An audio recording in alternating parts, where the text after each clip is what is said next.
प्रहरीले युवाहरूको मुख थुन्दै पक्राउ गरेको विषयमा नेकपा एमाले माग्यो सरकारसँग जवाफ। बाध्यताले देश छोड्नुपर्ने अवस्था परिवर्तन गर्ने प्रधानमन्त्री पुष्पकमल दाहाल प्रचण्डको घोषणा। भागबण्डाबारे छलफल गर्न गठबन्धनको बैठक बस्दै यस्तो छ प्रचण्डको प्रस्तावित र दलहरूको दाबी। राप्रपा भन्छ अयोग्य लडाकुका नाममा फेरि रकम वितरण गर्ने सरकारको निर्णय अराजकताको पराकाष्ठ। दलहरूले धेरै मन्त्रालय दाबी गर्दा मन्त्रीपरिषद विस्तारमा भयो सकस। प्रधानमन्त्री प्रचण्ड ढल्न सक्ने। प्रचण्डलाई राजेन्द्र लिङदेलको चुनौती। मुख थुनेर त के बन्दुकले पनि आवाजहरू थुनिने दैनन्। मन्त्रीपरिषद विस्तार पुनर्गठन। काङ्ग्रेस 10 मन्त्रालयमा दाबी। एक सिटीलाई नो इन्ट्री। मुख्यमन्त्री जमन कटललाई विश्वासको मत दिने नेपाली काङ्ग्रेसको घोषणा। वैदेशिक रोजगारीमा जाने युवालाई दुःख दिने कार्य स्वीकार्य नभएको प्रधानमन्त्री पुष्पकमल दाहाल प्रचण्डको चेतावनी। शेयर बजारमा दोहोरो अङ्कको गिरावट। 1 अर्ब 33 करोड रुपियाँको कारोबार। प्रधानमन्त्री विरुद्ध नाराबाजी गर्ने 3 जना विरुद्ध मुद्दा दर्ता। प्रधानमन्त्री विरुद्ध नाराबाजी गर्ने 3 युवालाई 5 दिनमा थुनामा राखेर अनुसन्धान गर्न अनुमति। पूर्व राजा ज्ञानेन्द्र शाहसँग भेटका लागि राप्रपाका 4 शीर्ष नेताहरू झापामा। रवि लामिछानेलाई सफाई दिने निर्णयको प्रतिलिपि माग्दै महाधिवक्ताको कार्यालयमा निवेदन। प्रचण्डलाई भीम रावलको प्रश्न, यस्तो कुबुद्धि कसले दियो? मन्त्रीपरिषद विस्तारमा प्रचण्डलाई सकस। महत्त्वपूर्ण मन्त्रालयमा काङ्ग्रेसको दाबी। शीर्ष नेतालाई भेटेर काङ्ग्रेस दलका नेताले भने प्रदेशलाई मध्यावधिमा जानबाट रोक्नुहोस्। र ज्ञानेन्द्र शाहीले गरे इतिहासकै बोल्ड निर्णय। उता रवि लामिछाने पक्राउ पर्न सक्ने। प्रधानमन्त्री पुष्पकमल दाहाल प्रचण्डलाई जेल हाल्न सक्ने। यस्तो ठुलो खबर। राप्रपाले गर्यो निकै ठुलो निर्णय। यता प्रहरीले मुख छोपेको बारे आयो निकै ठुलो खबर। अन्ततः सत्तारूढ दल गठबन्धनमा भतभुङ्ग हुँदै सत्तारूढ दल गठबन्धनमा प्रधानमन्त्री प्रचण्डलाई निकै ठुलो सकस। प्रचण्ड फेरि ढल्न सक्ने। अब हेर्नुहोस् पुरा समाचार।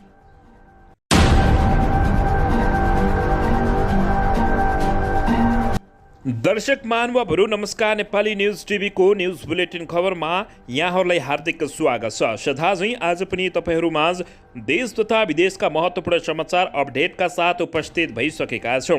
दर्शक महानुभावहरू हामीलाई तपाईँहरूले कहाँदेखि हेर्दै हुनुहुन्छ नेपाल भई जिल्ला र ठाउँको नाम लेख्नुहोला। यदि विदेशमा हुनुहुन्छ भने आफू रहेको देशको नाम पनि लेख्न नभुल्नुहोला। र हाम्रो च्यानल नेपाली न्युज टिभीलाई अहिलेसम्म पनि सब्सक्राइब गर्नुभएको छैन भने सब्सक्राइब गर्नुहोला। साथै सँगै रहेको बेल आइकनलाई दबाउन पनि नभुल्नुहोला। आउनुहोस् दर्शक महानुभावहरू आजको मुख्य समाचारबाट सुरु गरौँ। दर्शकबिन राष्ट्रिय सभाको आजको बैठकमा सांसदहरूले मुलुकको समसामयिक राजनीतिक तथा सामाजिक विषयमा सरकारको ध्यान आकर्षण गराएका छन्।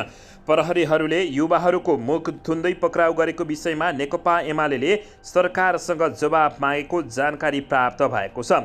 दर्शक महानुभावहरू नेकपा एमाले यति बेला सरकारसँग निकै आक्रोश भएको जानकारी प्राप्त भएको छ।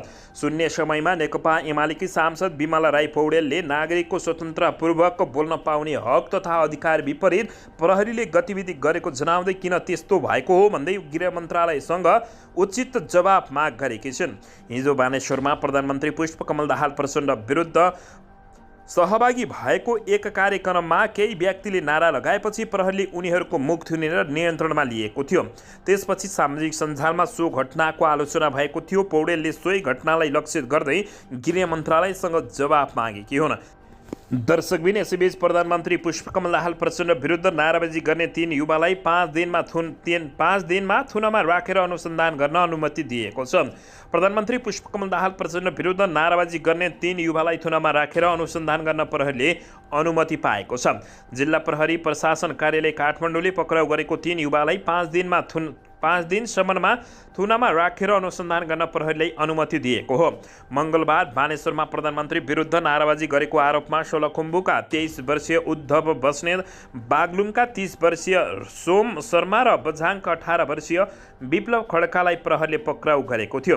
प्रशासन कार्यालयले थुनामा राखेर अनुसन्धान गर्न अनुमति दिएसँगै अब अभद्र व्यवहारको कसुरमा अनुसन्धानको प्रक्रिया अगाडि बढाइने जिल्ला प्रहरी परिसर काठमाडौँका एसपी तथा प्रवक्ता सीताराम रिजालले जानकारी दिएका हुन्।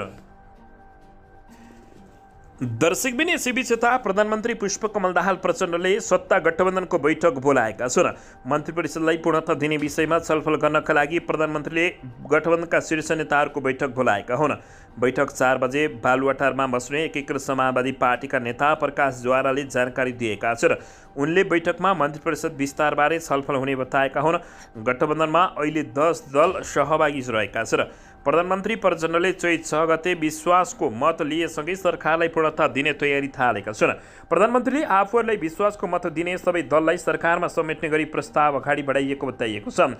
त्यस विषयमा प्रधानमन्त्री प्रचण्ड र नेपाली काङ्ग्रेसका सभापति शेरबहादुर देउवाले पनि आन्तरिक छलफल गरिरहेका छन्। प्रधानमन्त्रीले सांसदको सङ्ख्याको आधारमा भागबण्डा मिलाउने गरी प्रस्ताव अगाडि सारेका छन्। तर नेकपा एकीकृत समाजवादी पार्टी, जसपा, जनमत लगायत पार्टीले सांसदको आधारमा आफ्नो भागमा पर्ने मन्त्रालयमा चित्त नबुझाउने सङ्केत रहेको छ। दर्शकबिन स्रोतका अनुसार प्रचण्डले 10 मन्त्रालय दावी गरेको काङ्ग्रेसलाई 8, माओवादी केन्द्रले प्रधानमन्त्री सहित 4 मन्त्रालय, यसअघि 3 मन्त्रालय नपाएको जसपालाई 2, 3 मन्त्रालयको दावी गरिरहेको नेकपा एकीकृत समाजवादी पार्टीलाई पनि 2 मन्त्रालय दिने गरी मनाउने प्रयास भइरहेको जानकारी प्राप्त भएको छ। नेकपा यसले गृहसहित कम्तीमा 3 मन्त्रालय दावी गरिरहेको छ। हिजोको सचिवालय बैठकमा भने जनतासँग प्रत्यक्ष सरोकार रहेका कृषि, स्वास्थ्य, सिँचाइ जस्ता कामकाजी मन्त्रालय लिएर जानुपर्ने केही नेताले मत राखेका छन्। जसपाले मध्य प्रदेशको मुख्यमन्त्री र उपराष्ट्रपति पाइसकेकाले अहिले 2 मन्त्रालयमै सहमत हुने देखिएको छ। यस्तै 3 मन्त्रालय दावी गर्दै आइरहेको नेकपा एमालेलाई कोशी प्रदेशको मुख्यमन्त्री दिएर मनाउने प्रयास भइरहेको बुझिएको छ। यस्तै प्रतिनिधि सभाको चौथो ठुलो दल राष्ट्रिय स्वतन्त्र पार्टी सरकारमा गएको खण्डमा 3 मन्त्रालय दिने प्रधानमन्त्री पुष्पकमल दाहाल प्रचण्डको प्रस्ताव छ। तर राष्ट्रिय स्वतन्त्र पार्टी अहिले सरकारमा जाने कि पार्टी सभापति रवि लामिछाने वैशाख 10 को उपनिर्वाचनबाट जितेर आएपछि जाने भन्ने विषय अनिर्णित भएको जानकारी प्राप्त भएको छ। दर्शकबिन राजसपा सरकारमा नगएको अवस्थामा 3 मन्त्रालय जसपा, नेकपा एस, काङ्ग्रेस वा जनमतलाई बाँड्ने कोणबाट पनि छलफल भइरहेको जानकारी प्राप्त भएको छ। दर्शकबिन यसैबीच आउनुहोस् अर्को समाचारतर्फ लागौँ। राप्रपाले माओवादीका अयोग्य लडाकुलाई राहतको नाममा रकम वितरण गर्ने सरकारको निर्णयप्रति आपत्ति जनाएको छ। अयोग्य लडाकुको नाममा ठुलो रकम वितरण गर्ने सरकारको निर्णय आर्थिक अराजकताको पराकाष्ठ रहेको सो पार्टीका प्रवक्ता तथा प्रचार विभाग प्रमुख मोहन श्रेष्ठले बताएका छन्। माओवादी लडाकुको नाम यसअघि निकासा भएको अर्बौं रकम हिनामिना भएको आरोप खेपिरहेका माओवादी केन्द्रका अध्यक्ष प्रधानमन्त्री पुष्पकमल दाहाल प्रचण्ड नेतृत्वको मन्त्री परिषदको सोमबार बसेको बैठकले अयोग्य लडाकुलाई जनै 2 लाख राहत दिन कार्यविधि बनाउने निर्णय गरेको थियो। जसको चौतर्फी आलोचना भइरहेका बेला राप्रपाले विरोध जनाउँदै सरकारको आर्थिक अराजकताको पराकाष्ठ भएको टिप्पणी गरेको हो। देशको अर्थतन्त्र धरापमा पर्दै गएका बेला पुरानो हिसाब नदेखाई फेरि लडाकुलाई रकम बाँड्ने सरकारको निर्णय अनुचित, बल जबरजस्ती र आर्थिक अराजकताको पराकाष्ठ भएको मोहन श्रेष्ठले बताएका छन्। दर्शकबिन प्रधानमन्त्री प्रचण्डलाई राजेन्द्र लिङदेलले चुनौती दिँदै मुख थुनेर त के बन्दुकले पनि आवाजहरू थुनिँदैन भनेका छन्। प्रधानमन्त्री पुष्पकमल दाहाल प्रचण्डलाई राप्रपाका अध्यक्ष राजेन्द्र लिङदेलले मुख थुनेर होइन बन्दुक तेर्स्याएर पनि आवाज नथुनिने बताएका छन्। मङ्गलबार सरकारको विरोधमा उत्रिएकाहरूको प्रहरीले मुख थुनेको प्रसङ्गमा उनले प्रहरी प्रचण्डलाई यस्तो चुनौती दिएका हुन्। हामीले गणतन्त्र ल्यायौँ, संघीयता ल्यायौँ, धर्मनिरपेक्षता ल्यायौँ र त सबै बोल्न पाएका छौँ भन्नुहुने कमरेड प्रचण्ड हेर्नुहोस् त हेर्दा हेर्दै मान्छेको मुख थुन्नुपर्ने कस्तो दिन आयो, राजेन्द्र लिङदेलले बताएका छन्। उनले चाँडोभन्दा चाँडो बैंक तथा वित्तीय संस्थाहरूको चर्को ब्याज दर घटाउन तथा देशभित्र रोजगारी सिर्जनाको वातावरण बनाउन आग्रह गरेका छन्, जुन सम्भव पनि रहेको उनको भनाइरहेको छ। उनले भने अन्यथा मुख थुनेर त के बन्दुकले पनि आवाजहरू थुनिनन्, जो तपाईँ स्वयंलाई सबैभन्दा राम्रोसँग थाहा भएको राजेन्द्र लिङदेलले आफ्नो सामाजिक सञ्जालमा प्रधानमन्त्री पुष्पकमल दाहाल प्रचण्डलाई कडा टक्कर दिएका हुन्। दर्शकबिन यसैबीच आउनुहोस् अर्को समाचारतर्फ लागौँ। नेपाली काङ्ग्रेसले बागमती प्रदेशका मुख्यमन्त्री सावरीराम जमल कटेललाई विश्वासको मत दिने निर्णय गरेको छ। आज काठमाडौँमा बसेको संसदीय दलको बैठकले जमल कटेललाई विश्वासको मत दिने निर्णय गरेको हो। नेपाल प्रेसलाई प्रतिक्रिया दिँदै नेपाली काङ्ग्रेस बागमती प्रदेशका प्रमुख सचेतक कुन्दनराज काफ्लेले जमल कटेल नेतृत्वको सरकारलाई विश्वासको मत दिने निर्णय गरेको बताएका छन्। दर्शकबिन मुख्यमन्त्री जमल कटेललाई विश्वासको मत दिने नेपाली काङ्ग्रेसले घोषणा गरेको छ। यसैबीच दर्शक महानुभावहरू यो सँगै सत्तारूढ दल गठबन्धनमा झन पेचिलो बन्दै गएको छ। यसबारे तपाईँहरूलाई के भन्न चाहनुहुन्छ? मनमा लागेको प्रतिक्रिया दिन नभुल्नुहोला। दर्शकबिन यसैबीच आउनुहोस् अर्को समाचारतर्फ लागौँ। प्रचण्डलाई भीम रावलले प्रश्न गर्दै यस्तो कुबुद्धि कसले सिकायो भनेका छन्। नेकपा एमालेका नेता भीम रावलले प्रधानमन्त्री पुष्पकमल दाहाल प्रचण्डमाथि प्रश्न उठाएका छन्। मङ्गलबार प्रधानमन्त्री प्रचण्डको विरोधमा उत्रिएकाको मुख थुनेको घटनाप्रति इङ्गित गर्दै भीम रावलले ट्विटर मार्फत प्रश्न उठाएका छन्। दर्शक महानुभावहरू यसैबीच भीम रावलले जनताको मुख थुन्ने तर दलाल पुँजीपातीलाई खुला छोडेकोमा आपत्ति जनाएका छन्। जनताको मुख थुन्ने तथा देश विदेशीलाई हेर्ने आफ्नै विवेकको आँखा थुन्ने तर दलाल पुँजीपति र बाह्य हस्तक्षेपकारीहरूलाई देश सांस्कृतिक र राज्यमा दायी गर्न खुल्ला छोडेको बताएका छन्। भीम रावलले भनेका छन् यस्तो कुबुद्धि कसले दियो भन्दै प्रश्न गरेका छन्। यो सँगै प्रधानमन्त्री पुष्पकमल दाहाल प्रचण्ड आत्तिएको खबर प्राप्त भएको छ। दर्शकबिन यसैबीच आउनुहोस् अर्को समाचारतर्फ लागौँ। राप्रपाका अध्यक्ष राजेन्द्र लिङ्गदेल सहित 4 नेताले पूर्व राजा ज्ञानेन्द्र शाहसँग भेटवार्ता गरेका छन्। ज्ञानेन्द्रलाई भेट्न राप्रपाका नेताहरू झापाको दमक पुगेका थिए। अध्यक्ष राजेन्द्र लिङ्गदेल, वरिष्ठ उपाध्यक्ष रविन्द्र मिश्र, वरिष्ठ नेता डाक्टर प्रकाश शरण लोहनी र महामन्त्री डाक्टर धमल शमशेर जबराले पूर्व राजा ज्ञानेन्द्र शाहलाई भेटवार्ता गरेका हुन्। दुर्गा प्रसाईले सुरु गरेको नागरिक बचाउ अभियानको उद्घाटन गर्न झापा पुगेका शाह त्यतैबाट भारत भ्रमणमा गएका थिए। भारतबाट फर्केका पूर्व राजाले राप्रपा नेताहरूसँग छलफल गरेका हुन्। राप्रपाका प्रवक्ता मोहन श्रेष्ठले पूर्व राजासँगको भेट नियमित भएको जानकारी दिएका छन्। हामी राज संस्थाको मुद्दा बोक्ने पार्टी भएकाले पूर्व राजासँगको भेटमा नियमित नै भयो। श्रेष्ठले भने अध्यक्षज्यू अस्तिदेखि नै झापामा हुनुहुन्थ्यो। अरू नेताहरू पूर्व राजासँगको भेटका लागि आज जानु भएको उनले बताएका छन्। दर्शक महानुभावहरू पछिल्लो समय राजेन्द्र लिङ्गदेल राजतन्त्र ल्याउनुपर्छ भन्दै उर्लिरहेका छन्। तर गणतन्त्रवादीहरूले राजेन्द्र लिङ्गदेललाई निकै गाली आक्रोश समेत भएको देखिएको छ। दर्शकबिन यसैबीच यता नेपाल स्टक एक्सचेन्ज नेप्सेमा साताको चौथो कारोबारको दिन आज बुधबार दोहोरो अङ्कको गिरुवाट आएको छ। आज नेप्से 15.76 अङ्कले घटेर 1933.29 बिन्दुमा पुगेको हो। त्यस्तै आज नेप्सेमा 1,33,37,37,00,000 रुपियाँ बराबरको कारोबार भएको छ। आज कारोबार भएका 38 कम्पनीको सेयर मूल्य बढेको छ भने 166 कम्पनीको सेयर मूल्य घटेको छ। दर्शकबिन यसका साथै 10 कम्पनीको सेयर मूल्य स्थिर रहेको छ। नेप्सेका अनुसार घटेको बजारमा 1 कम्पनीको सेयर मूल्यमा उच्च वृद्धि भएको छ। आज माया खोला कम्पनी, हाइड्रो पावर कम्पनीको सेयर मूल्य 9.98% बढेर प्रति किता 292 रुपियाँ पुगेको छ। यसका साथै आज सपोर्ट फाइनेन्स वित्तीय संस्थाको सेयर मूल्य 6.11% बढेर प्रति किता 955 रुपियाँ पुगेको जानकारी प्राप्त भएको छ। दर्शकबिन यसैबीच यता प्रधानमन्त्री पुष्पकमल दाहाल प्रचण्डले वैदेशिक रोजगारीमा जाने युवालाई दुःख दिने कार्य स्वीकार्य नहुने बताएका छन्।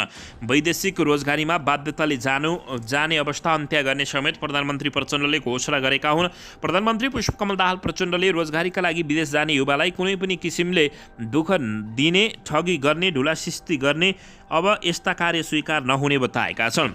यसैबीच वैदेशिक रोजगारीमा रहेका श्रम तथा स्वरोजगारमा रहेका व्यक्तिलाई सामाजिक सुरक्षा कोष योजनामा आबद्ध गराउने कार्यको शुभारम्भ गर्दै उनले भने अब दुःख दिन पाउने दिन गयो। अब कसैले सम्मान हुनेछ, सबैको आत्मसम्मानमा बढोत्तरी हुनेछ, उहाँहरूको योगदानको कदर हुनेछ उनले बताएका छन्। उनले वैदेशिक रोजगारीका लागि नयाँ अवसर र गन्तव्यको खोजी गर्ने मन्त्रालयको तयारीलाई समेत प्रोत्साहित गर्न चाहेको उल्लेख गर्दै श्रम सम्झौता हुन बाँकी देशहरूसँग श्रम सम्झौता गर्ने भइसकेका सम्झौतालाई समय सापेक्ष बनाउने कार्यक्रम अगाडि बढाइने बताएका छन्।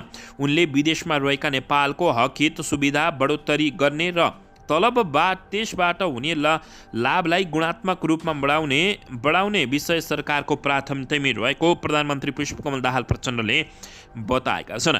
प्रधानमन्त्रीले अध्यागमनमा हुने रोजगारीका लागि श्रम स्वीकृति लिएर जाने युवाप्रति हुने फरक व्यवहार गरिने व्यवस्था अन्त्य भएको बताउँदै सरकारको प्राथमिकता भनेको जनतामुखी सेवा प्रवाह नै हो भन्ने विश्वास दिलाउन चाहेको समेत स्पष्ट पारेका छन्।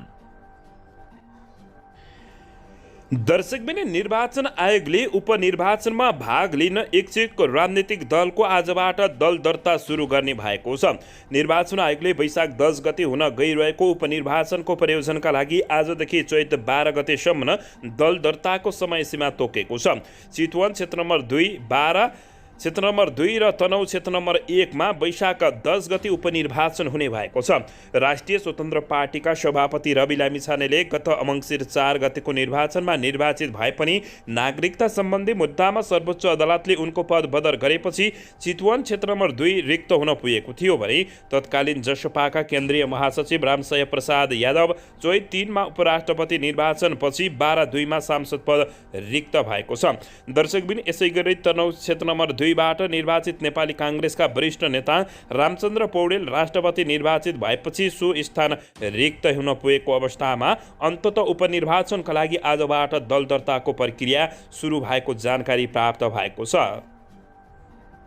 दर्शकबिन यसैबीच यता नेपालका नेताहरूले जे गरे पनि हुन्छ भन्ने दर्शक महानुभावहरू फेरि पुष्टि गराउने भएका छन्। भागभण्डाकै लागि मन्त्रालय फुटाएर 25 पुर्याउने तयारी छ, तर जनताको दुःख र सुखमा साथ नदिने नेताहरूले दर्शक महानुभावहरू कुर्सीका लागि जे पनि गर्न थालेका छन्। दर्शकबिन सरकारले मन्त्री परिषद विस्तारबारे छलफल सुरु गरेसँगै 8 दलीय सत्ता गठबन्धन दलभित्र भागभण्डा मिलाउन अहिले कायम रहेको 22 मन्त्रालयलाई फुटाएर 25 मन्त्रालय पुर्याउने गृह कार्य थालिएको छ। गठबन्धनका एक नेताका अनुसार विश्वासको मत दिएका सबै दललाई सरकारमा ल्याउन 3 मन्त्रालय थप्न लागि बताइएको छ।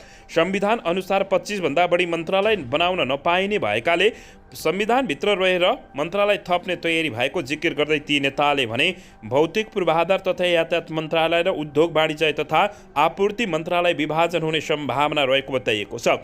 भागभण्डा मिलाउनकी लागि थपिने यी 3 मन्त्रालयले देशलाई भने वार्षिक 15 करोड रुपियाँ भाइव्यार थपिनेछ। मन्त्रालय विभाजन र वितरणका सन्दर्भमा घनीभूत छलफलको चरणमा नपुगेको पनि प्रधानमन्त्रीले गठबन्धन दलका नेताहरूसँग छलफल सुरु गर्नुभएको नेकपा माओवादी केन्द्रका महासचिव देव गुरुङले बताएका छन्। संयुक्त सरकार भएकाले आपसी सहमति खोजेर सरकारलाई पूर्णता दिने कुरामा शीर्ष नेताहरूले सहमत भएको उनले बताएका छन्।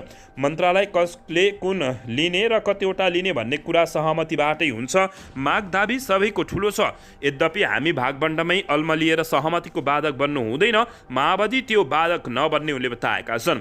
सोमबार सांसदबाट दोस्रो पटक विश्वासको मत लिए लगतै प्रधानमन्त्री प्रचण्डले 4 दिनभित्र मन्त्री परिषदलाई पूर्णता दिने गरी छलफल सुरु गरेका हुन्। यसैबीच प्रधानमन्त्री ज्यूले 4 दिनको समय लिएर मन्त्री परिषद विस्तार गर्नुभएको छ। सायद यदि फेरिमा सरकार विस्तारले पूर्णता पाउँछ त्यही अनुसार गठबन्धन दलहरूबीच छलफल सुरु भइरहेको बताइएको छ। यसैबीच गठबन्धनमा सामेल दलहरूले आफ्नो पक्षमा बढी सङ्ख्या दावी गर्नु स्वाभाविक नै हो, तर अन्तिममा सहमतिमै मन्त्रालय विभाजन हुने जानकारी प्राप्त भएको छ। दर्शक महानुभावहरू यसको बारेमा तपाईहरूले के भन्न चाहनुहुन्छ? जनता मरेको मरे, नेताहरू भने कुर्सीको लागि लडेको लडे। दर्शक महानुभावहरू यसबारे तपाईहरूले सुझाव दिन नभुल्नुहोला। दर्शकबिन यसैबीच यता देउबा निवास धुम्बराईमा मन्त्रीका आकाङ्क्षीको भिड लागेको छ। अर्को पटकको भर छैन भन्दै अहिले हुनु पर्यो भन्ने धेरै रहेका छन्। 10 पुसको गठबन्धन भत्किएपछि भावी प्रधानमन्त्रीका रूपमा हेरिएका नेपाली काङ्ग्रेसका सभापति शेरबहादुर देउबाको धुम्बराई स्थित निवासमा मङ्गलबार सांसदहरूको भिड रहेको हो। उनीहरूमध्ये अधिकांश मन्त्रीको लबिङका लागि बिहानैदेखि पुगेका थिए। सत्ता गठबन्धनका शीर्ष नेताहरूले मन्त्री परिषदको विस्तार प्रधानमन्त्रीले विश्वासको मत लिएपछि हुने बताउँदै आएका थिए। 6 फागुनमा प्रधानमन्त्री पुष्पकमल दाहाल प्रचण्डले दोस्रो पटक संसदबाट विश्वासको मत लिए लगत्तै काङ्ग्रेससहित गठबन्धनमा रहेका 10 दलमा भागभण्डा र मन्त्री छान्ने चटारो सुरु भएको देखिएको छ।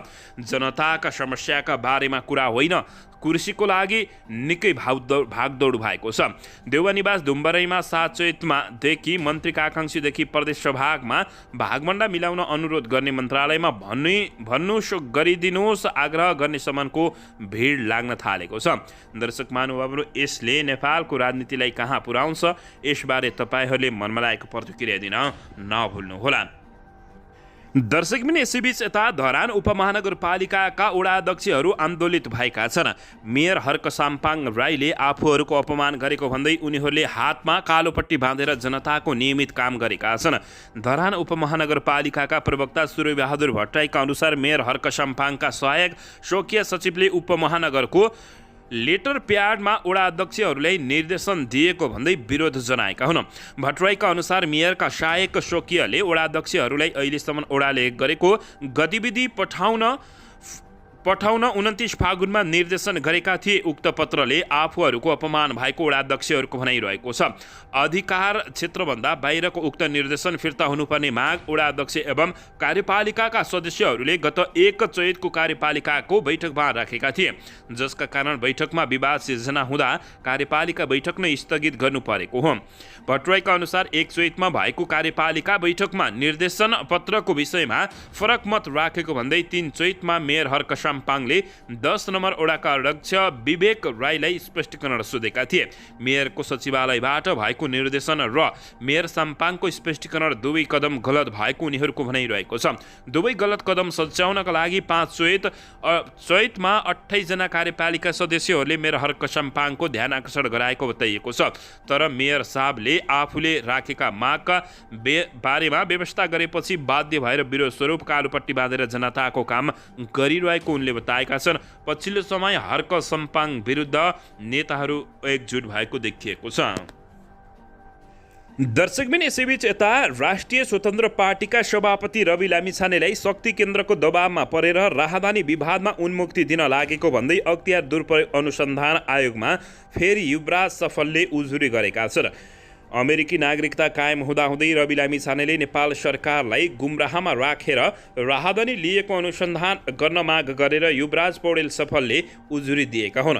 महाधिवक्ताका दिनमणि पोखरेलले चैत 6 मा रवि लामिछाने विरुद्ध राहदानी दुरुपयोगमा मुद्दा नचल्ने निर्णय गरेकै दिन पौडेलले अख्तियारमा उजुरी दिएका हुन्।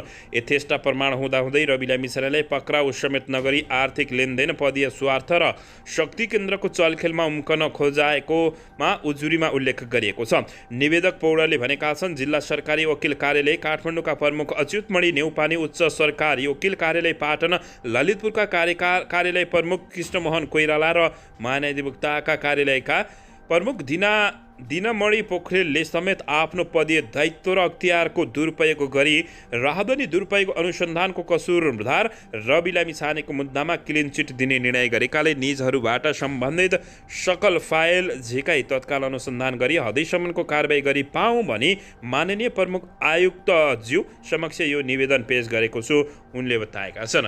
दर्शक महानुभावहरू, युवराज सफललाई 2 शब्दमा तपाईँहरूले के भन्न चाहनुहुन्छ, मनमा लागेको प्रतिक्रिया दिन नभुल्नुहोला। दर्शकबिन, यसैबीच यता प्रधानमन्त्री पुष्पकमल दाहाल प्रचण्ड विरुद्ध काठमाडौँमा भीषण नाराबाजी तथा गालीगलोज भएको छ। दर्शकबिन, चोर प्रधानमन्त्री देश छोड भन्दै जनता उग्र रूपमा आएका छन्। प्रधानमन्त्री पुष्पकमल दाहाल प्रचण्ड विरुद्ध बानेश्वरमा नाराबाजी भएको छ। मङ्गलबार प्रधानमन्त्री प्रचण्ड 58औं अन्तर्राष्ट्रिय जातीय विभेद उन्मूलन सार्वजनिक समारोहमा जाँदै गर्दा 3 जना युवाले प्रधानमन्त्री विरुद्ध नाराबाजी गरेका हुन्। एक युवकले प्रधानमन्त्रीसँग आफ्ना कुरा राख्न पाउनुपर्ने भन्दै प्रहरीलाई आग्रह गरेका थिए, तर प्रहरीले ती युवालाई समाउन खोज्दा उनले आतंककारी प्रचण्ड मुर्दाबाद भन्दै नारा लगाएका थिए।